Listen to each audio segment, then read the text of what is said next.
to, of course, the weaponry that was used in the test.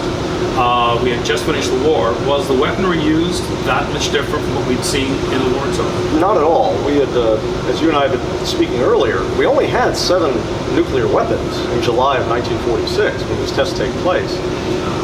The principle, now we had used 2 types of bombs during the war. The Hiroshima bomb, known as Little Boy, was what we call a gun-type weapon, where you have 2 masses of uranium-235 that are brought together via a gun barrel to form a critical mass of fissionable material. It's a very unstable design, and being able to produce enough uranium-235 is extraordinarily difficult. The other design, which was actually the Trinity test, and later the bomb dropped in Nagasaki, was more viable from a production standpoint. This was known as the Fat Man bomb, later named the Mark III, and it was a plutonium implosion bomb with a core of about 13.6 pounds of plutonium that you would then compress via implosion to set off the nuclear reaction. Now, the problem with the Mark III is that it was very difficult to assemble. Once assembled, it was only good for about 48 hours due to the batteries for the timers to set off the implosion device.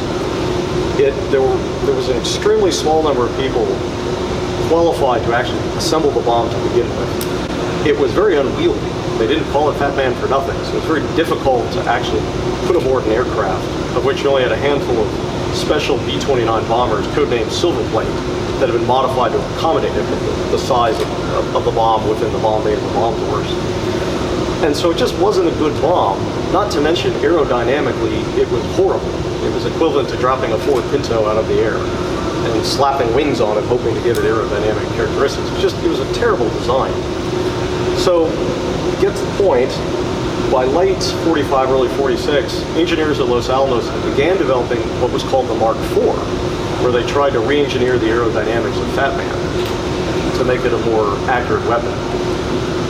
General Groves, who was still overseeing this effort, did not want to potentially risk exposure of a new advanced atomic weapon design there at Crossroads. So instead, the decision was made, let's use some of the existing stockpile, the older Mark IIIs. Once they're expended, we'll begin to replace them with the newer Mark IVs. So, to make a long story short, the weapons used for Shot Able and Shot Baker at Crossroads were essentially Mark III bombs, in no way changed from the weapon dropped in Nagasaki on August 9th.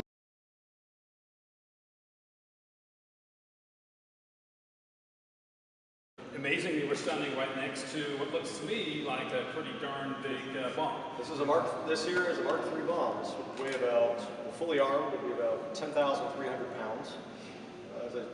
It has 2 spheres of plutonium weighing about 13.6 pounds in total.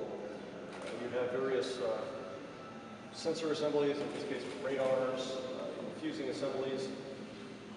You drop this out of your B-29 and there's where the problem emerged. Right, I was going to just ask you, I couldn't help but to notice, Doctor, at the very large bulbous front end, not terribly aerodynamic, and at the end, a very tiny fin strut coming up. This can't possibly have landed where you intended it to land. Absolutely not. These are woefully inaccurate weapons. They recognized that early on. They did tests with this shape.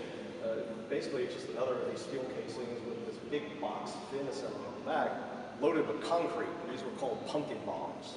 They dropped these on the rehearsals for Nagasaki and Hiroshima. They dropped these out in the American Southwest. They dropped these before Bikini, in the lagoon even, aiming at Armada. But for some reason, which we really don't know even to this day, on July 1st, 46, they missed and missed badly. As I said, about 710 yards away from the battleship Armada. Why is it? When we look back at this big box and fin assembly, there's some belief that maybe the fins were damaged. Maybe one of the fins broke. Maybe it came insecure, and you had an oscillation in the wobble. But the design is inherently non-aerodynamic. You add in a tail assembly that doesn't really help in any way to stabilize that in a clean fall. No matter how hard you try, you're not going to be that accurate. Although there's a saying, close only counts horseshoes, hand grenades, and nuclear weapons. And for the end of the day, it did detonate. The bomb did its job. But perhaps the engineering of the aerodynamics of the bomb, less so.